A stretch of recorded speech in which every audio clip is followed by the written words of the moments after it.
Hi, everybody. I'm Holly Celiano, and I have my guest, Dr. Matthew Singer. Welcome, Matt.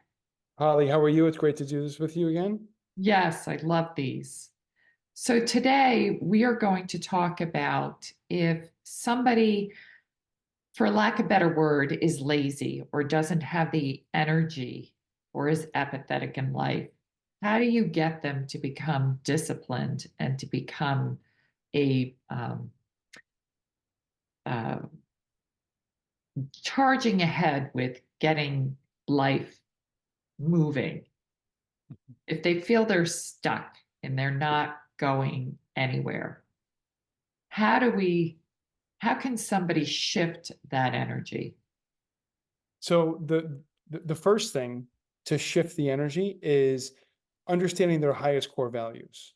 With the way our brain works, we are motivated by our highest core values. So if someone took their highest core values, so if someone lists the top 10 things they'd want to do most in their life, and on that list, it's nothing of what they're currently doing, it's understandable where they're going to be demotivated, lazy for a sense of saying, because they're currently living a life that's not reflective of their highest joys. And I do this a lot with patients where they say, "Yeah, I just feel stuck. I feel like I have no desire to do anything." And I have them write down even the top five things they'd love to do. And it's nothing of what they're doing. They're not working in the job that they would love to be doing. They're not in they're not living in the state they want to live in. They're not with certain friends they'd rather want to be with. They don't vacation at places they want to do. They're doing nothing of what they want to do. So I say to them, well, you're waking up every day with no motivation. Of course, I wouldn't want to do anything either. So that the first step is getting them to recognize what is their highest core value. Right. It it even goes to, people that are out of shape or overweight.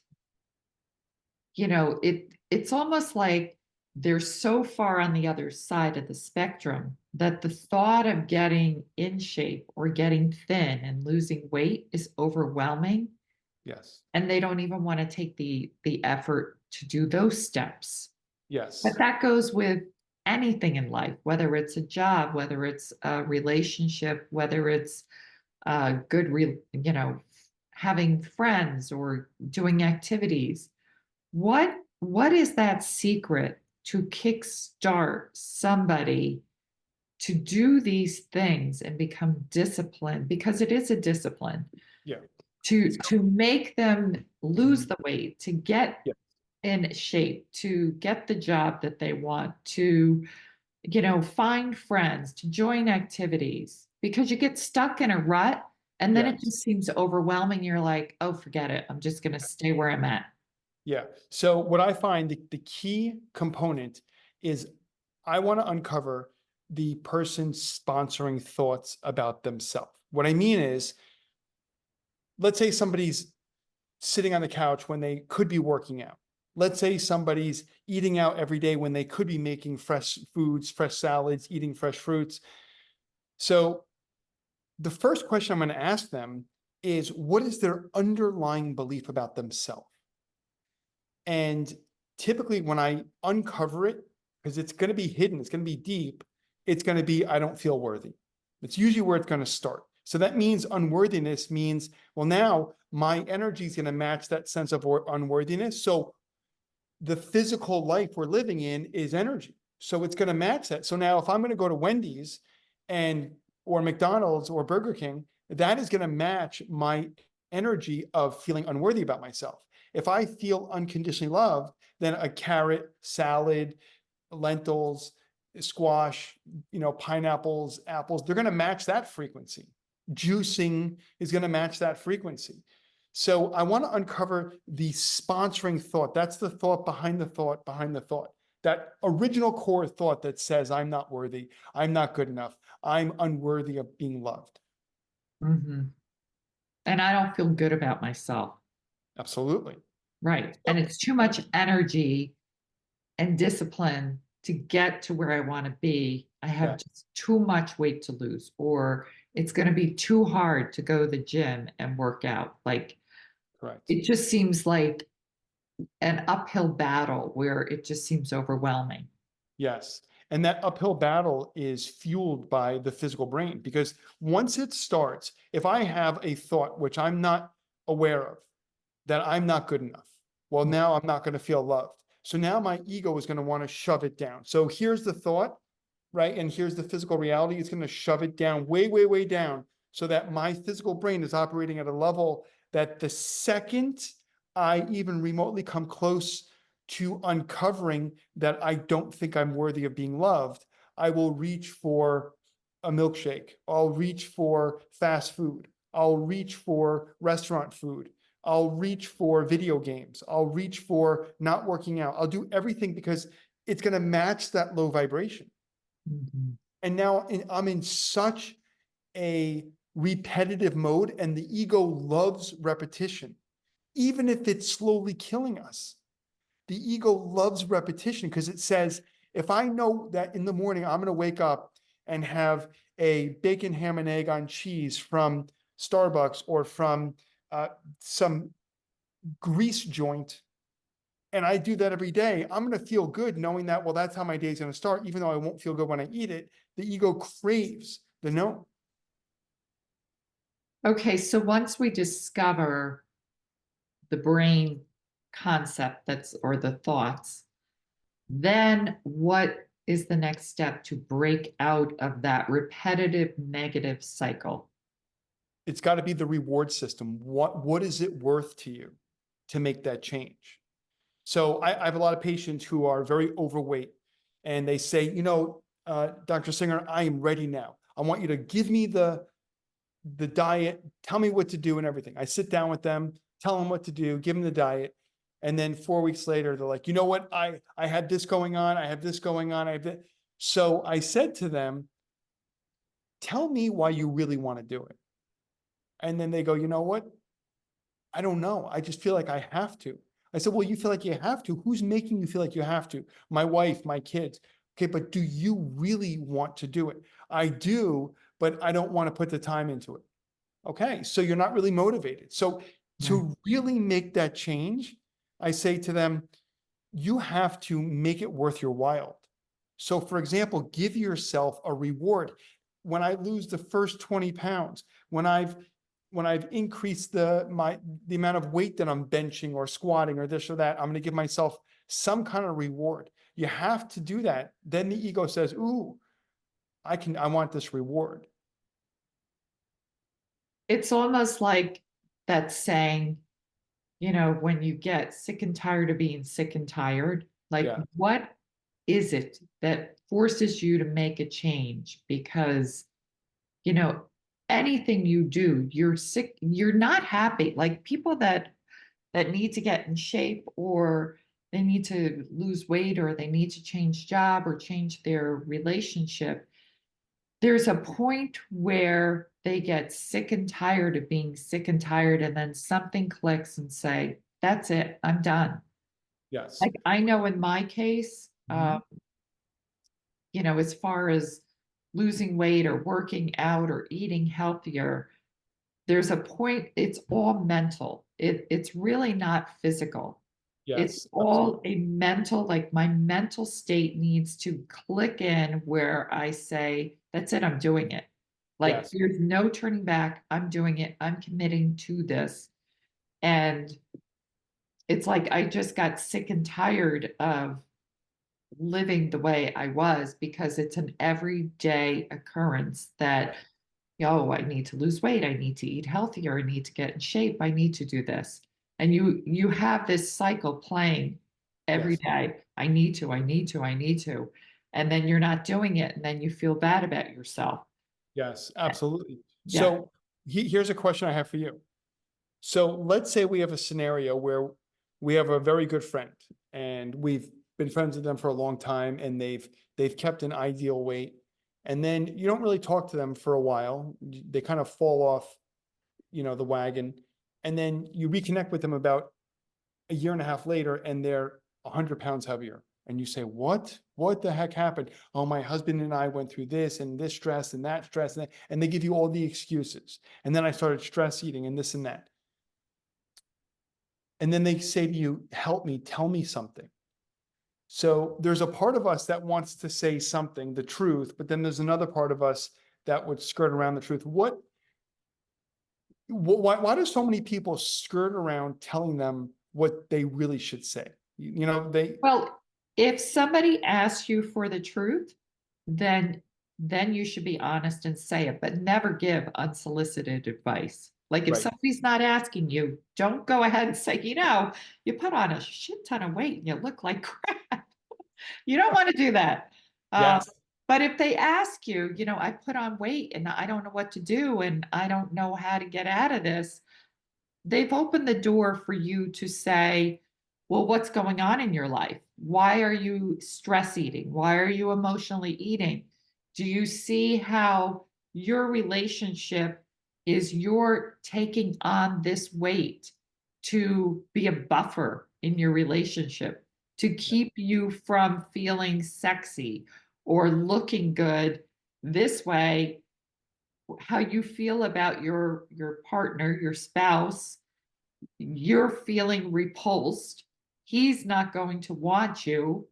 So you've unconditionally created this response without you even knowing that you took this on. Yes. Okay. So now I have a follow-up question, which is very deep. You ready? Yeah, Because you and I talk about energy all the time, and we talk about that we attract everything. So at that moment when that friend comes back into our life, that means at the time when they were out of our life, we were not in vibrational harmony with them, so we can't see them. correct. They're almost on a different earth than we are. Now they Correct. come back into our life. What is the energy that attracts them back into our life? Are we heading in the same path as them? And have we come down to their energy, or have they raised up to our energy? I don't believe we're going down to their energy. Mhm. I think it's kind of like this, like there's waves and we're at a point where they're not there, so we're not seeing them. Mhm. But we dip down maybe in energy or they're dipping up at a time where we're at the same because we as energy beings, we're not just constantly like this all day. I mean, we do Right. have ups and downs. You have good days, bad days, I do too. Primarily, the waves aren't such huge dips. They may be little dips, Yeah. but somebody that's down low, that's been off our radar, they may be raising their vibration up where they're kind of matching us then and Yes. back on our radar. Yes. Absolutely. It's very interesting, right? When we look at it, and Yes. because I'm always asking myself, okay, why did this person come back into my life when they went through all of this trauma and all of the stress, and they weren't in my life before? So we know when we're looking at energy, we know that, the further we get from someone's reality, we know that we're in a different vibration. And Mhm. all of a sudden they come back into our life. So either right, they've raised, or like you're saying, during that time. So the neat thing is that you and I both know, we talk about this, is when they ask us for help, that means on the deepest level, I'm asking myself for help. So everything I have to tell them is actually for me to learn at the same time. Yes, Isn't that neat? So it is. if I don't realize it, but I'm heading down a path which is bringing down my energy, and this person comes into my life, that's where my angels are going to bring them into my life, so that when they ask me for help and I give them help, it was actually for me to remember all the things that I had to tell them, and Right. apply it to my life. Right. Because whatever we're telling somebody, like you say, it's also for ourselves. Yeah. It's so neat how deep it is, right? Yes, it's very connected. Yes. So on the deepest level, the person who's going through that trauma actually plays the role of one of our, like, spirit guides to get Yes. us back on the path. Because if the second we can see something that's going out of balance and we Mhm. can correct it, the more we're going to stay in that high vibration, and the more Yes. life is going to go exactly the way that we want it to. Yes. Powerful, right? Yes. So getting back to what we're discussing, that discipline, and it is a discipline. Mhm. that it's a mindset where it becomes automatic. Like, I'll use myself as an example. I go to the gym now every single day, 6 days a week. Yes. It's the first thing I'm doing as soon as I wake up in the morning, run to the gym. It's become a part of like showering, like Yes. getting ready because I'm doing something for myself that makes me feel good. It's that to me is like you say, a reward. The reward is when you work out and you see your body shifting and you see yourself building muscle and you're Yes. toned. That's my reward. There's nothing for me more empowering than to see the transformation of my body. Yes. Exactly right. It's the transformation. Yes. Because we could say, okay, I'll buy myself a new outfit when I achieve this weight. And you and I both know it feels better achieving the weight than actually buying the Yes. outfit. It wasn't for Yes. the outfit. Yes. Yes. And even with, losing weight, I've gone through periods where I have put on weight and I've lost weight. Now and I used to yo-yo diet all the time, and that is exhausting. Like you get to a certain weight and you're like, oh, I can, take a breath and I don't have to work at it anymore. And then you put the weight back on, and then you're like, oh, now I got to go back and lose the weight. I've done that for years for Yeah. myself. And I finally said, I'm not going to yo yo diet anymore. I'm done with the yo yo dieting. I am going to get on the scale every single day. I can eat if I feel like I want to have like an ice cream during the summer. I won't deny myself that ice cream. I'll have a small ice cream. I'm not going to have a humongous half a gallon, but I'll have a little ice cream because when you deny yourself what you're craving, that makes it worse. So Yes. give yourself a little something. And I get on the scale every day. If I put a pound or two on, well, then I just cut back. Hmm. Instead of, it's always, I'm now within a pound or two of where I want to be Hmm. instead of 10, 20 pounds. Yes. So Absolutely. it's a discipline to eat a certain way to cut back and not just gorge yourself, because if you put on a pound or two and you don't take it off, then you're going to put on another two and then you're up to 5 to 10 before you know it. Yes. And And it's getting back to what you just said. It's not that necessarily the weight, it's just that it feels good when we're doing, like, that's the reward of how good it feels yes, to accomplish it, right? yes, like I feel good at the ideal weight that I'm at. I Mhm. don't feel good when I'm not there. So for me, the reward is maintaining that weight Yes. and getting on the scale. I don't deny what I'm craving if I want to eat something. I will have small quantities, but it is a discipline. It's Yes. living a very disciplined life. And Absolutely. people comment to me all the time, "Oh, your weight is just so perfect." Well, I work at it. Like it doesn't come it's not like I press the button and I've automatically reset at this weight. It's something you have to work at. Same with Absolutely. exercise. Like you have to work at that. It doesn't Your muscle just doesn't happen overnight. You've got to do that to build that. And Absolutely. for myself, as I am getting older, I realize taking care of myself and being in the best shape I can be is such a motivation for me. Like something clicked in the last couple of birthdays where it's like, okay, I'm in my 60s now. I need to really get stronger, stay fit, stay active, because as we age, if you're not doing those things, everything starts atrophying.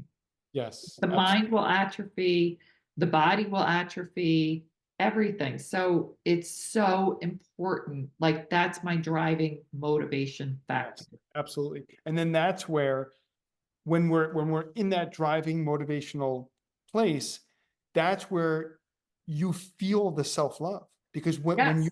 when you're doing the things that your body loves doing, you feel this love for yourself. Yes.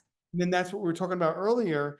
How do we create that discipline? Well, once we start falling in love with ourselves, and it's so much fun. Yes, So why would I want to stop doing that?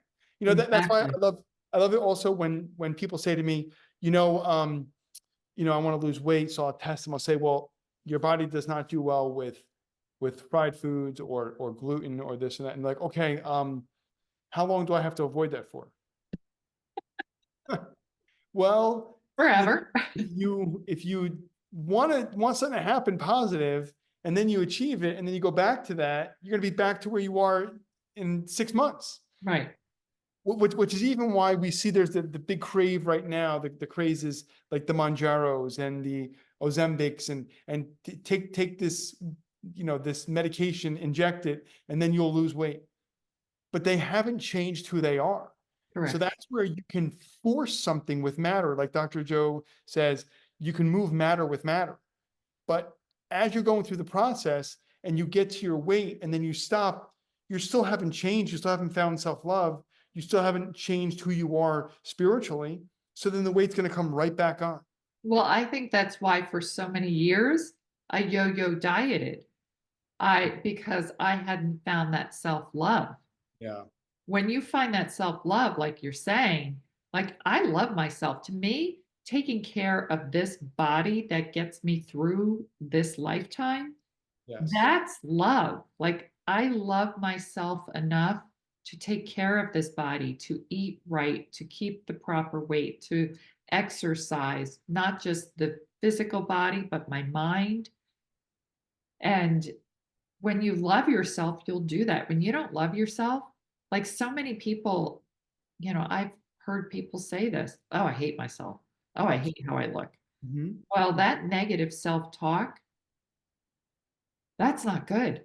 No, absolutely not.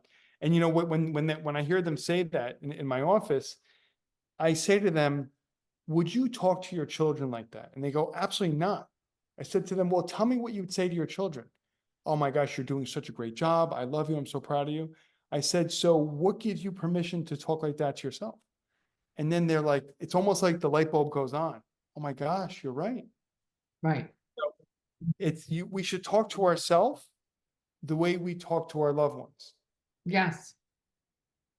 But some people don't talk nice to their loved ones. I've heard Right? that. You're absolutely right. I'm You're like absolutely, cringe sometimes the way some people talk to a loved one. it's absolutely right. And, Yes. and that's a whole nother conversation. Uh, Yes. yeah, you're absolutely right. And that's a whole different ball of wax. But for the most part, the people who don't realize that they're self-sabotaging and they're beating themselves up and they have this underlying thought that they're unworthy, they create that loop where they're never going to get out of it because it's going to match the frequency of unworthiness, and that the food that they're choosing is going to match that negative low vibration. Yes. So Yes. going back to this, somebody that wants to start on this journey, Mhm. don't look at where you have to get. Like if you have to lose 100 pounds and you're thinking, oh my God, I have 100 pounds to lose, that's exhausting. Yes. Just think about, well, today, only today, be present. Don't Yes. live in the future. Don't live in the past. Live presently where you are right now. Today, you have today. Today, I'm going to eat healthy. Yes. Today, I'm going to do some form of exercise for myself. Yes. And if you cheat or you don't make it, you have tomorrow. Then just focus on tomorrow. It's living in the present. And Absolutely. that's how you get through because if you're projecting how much you have to go, you're going to give up. Absolutely. Absolutely. The second piece of advice I would give to people who are looking to become more disciplined is keep a success journal for everything that you do that's moving you in that direction, that new direction. Write it down as a win, because when we write it down as a win, now the ego subconscious says, wow, this was fun. You're actually praising me. You're proud of me. Okay. I'm going to keep doing this. Right. So when I keep a success journal, a gratitude journal, I feel more inspired to do it. Right. Also, another thing that is really good for people is if you have some event or something that's coming up, start working towards that event. Yes. Start today. Like, for instance, I really kicked in my exercise January of this year, my health, everything. My son's getting married in 2 weeks.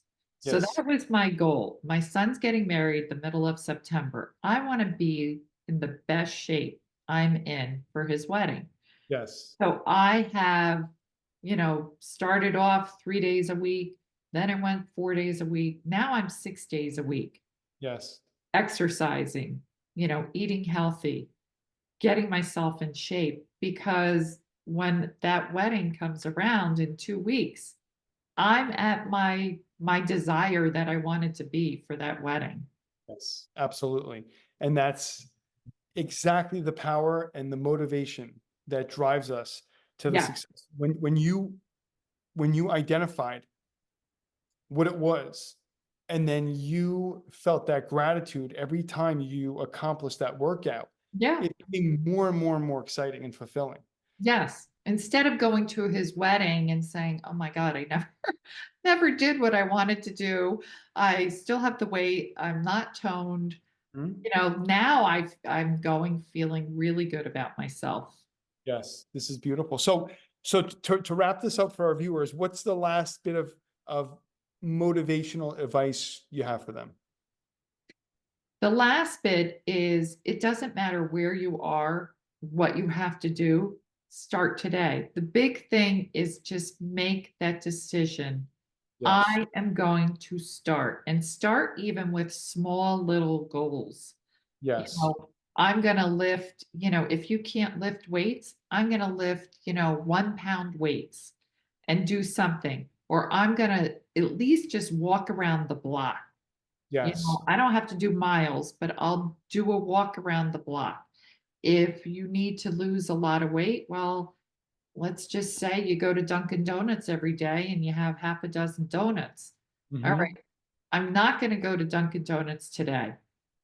I'll just cut out Dunkin' Donuts, but Yes. everything else you'll keep doing. And Correct. eventually, you start getting there. Then you start building on that success. Yes. And you see the transformation, and that's what propels you to keep going forward. Absolutely. It's the tiny bit, the tiny little steps, like that adage, the easiest way to eat an elephant is one bite at a Yes, time. You don't have to try and eat exactly. the whole thing.